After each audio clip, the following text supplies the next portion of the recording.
Halo, selamat datang di Joseph Stories.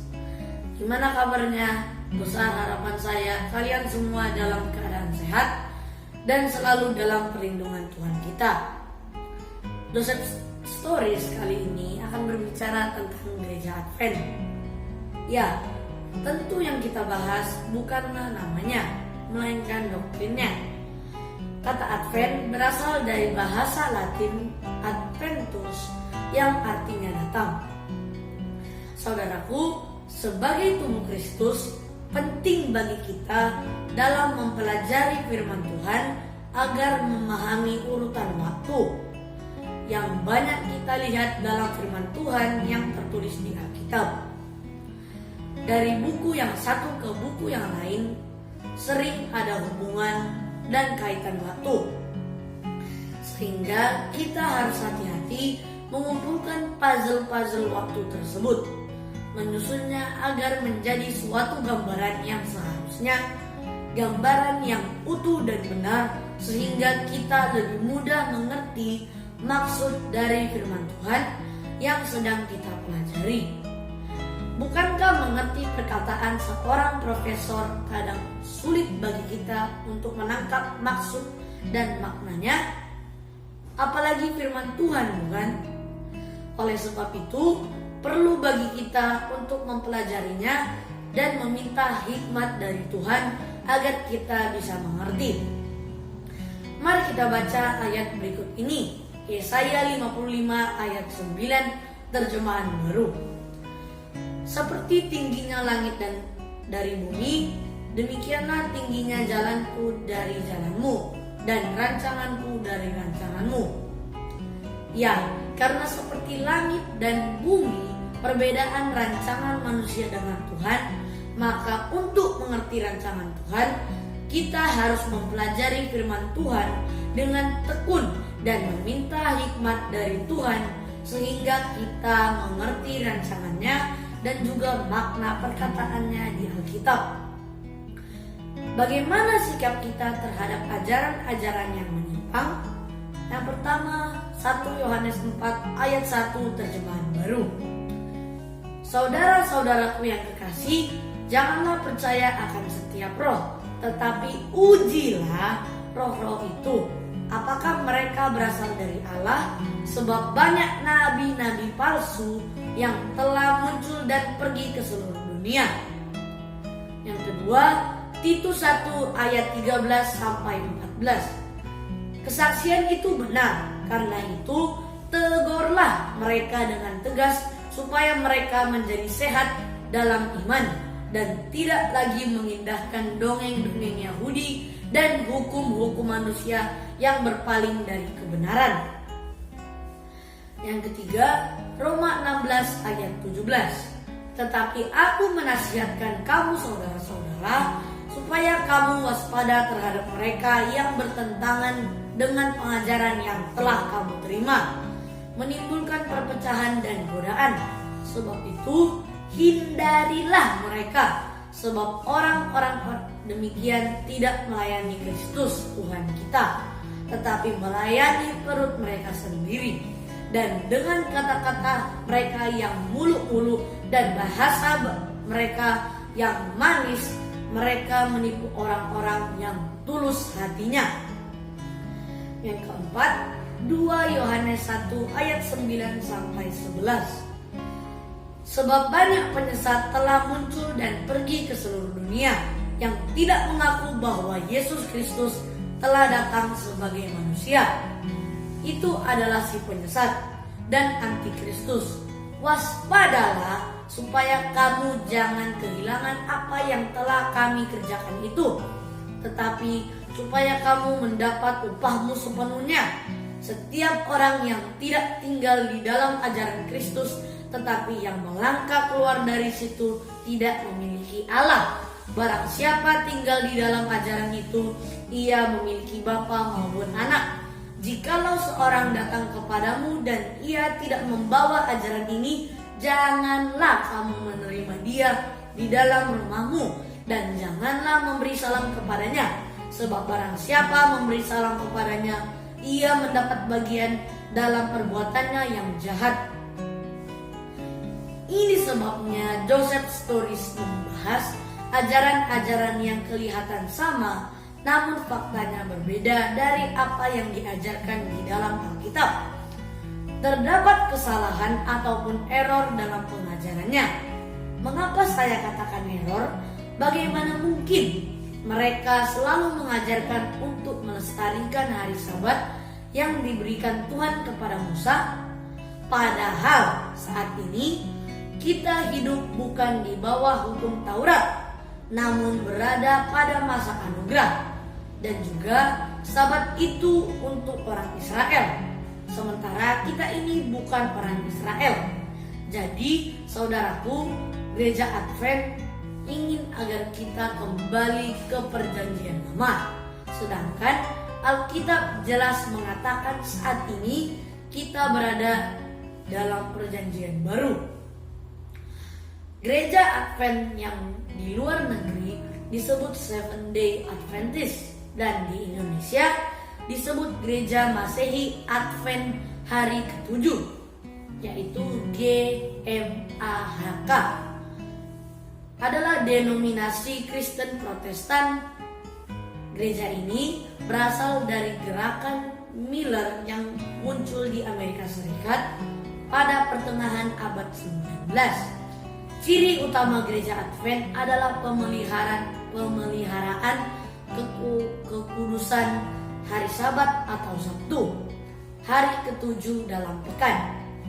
Berdiri sekitar tahun 1863 di Indonesia, dan secara global berjumlah jemaatnya kira-kira sekitar 21 juta jiwa. Berikut doktrin-doktrin Gereja Advent, di antaranya hari Sabat, pemeliharaan hari Sabat. Selanjutnya ada juga doktrin tentang hukum Tuhan Allah, kedatangan Kristus yang kedua kali, sifat alami manusia, akhir dosa, pertentangan besar, bait suci di surga, pengadilan pemeriksaan, umat yang sisa, dan karunia nubuat.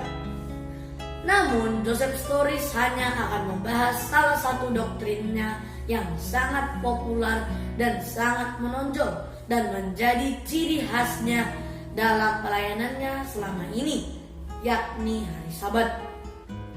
Coba perhatikan jemaatnya kebaktian pada hari Sabtu, bukan? Hal ini merupakan salah satu dari 10 perintah Tuhan yang diterima Musa di Gunung Sinai, yakni titah keempat. Kita baca Keluaran 20 ayat 8 sampai 11. Ingatlah dan kuruskanlah hari Sabat 6 hari lamanya, engkau akan bekerja dan melakukan segala pekerjaanmu. Tetapi hari ke-7 adalah hari Sabat Tuhan Allahmu. Maka jangan melakukan sesuatu pekerjaan, engkau atau anakmu laki-laki atau anakmu perempuan, atau hambamu laki-laki atau hambamu perempuan. Sebab 6 hari lamanya Tuhan menjadikan langit dan bumi, laut dan segala isinya, dan ia berhenti pada hari ke-7. Itulah sebabnya Tuhan memberkati hari Sabat dan menguduskannya. Sekarang kita respon dengan firman Tuhan berikut ini. Yang pertama, Efesus 2 ayat 15.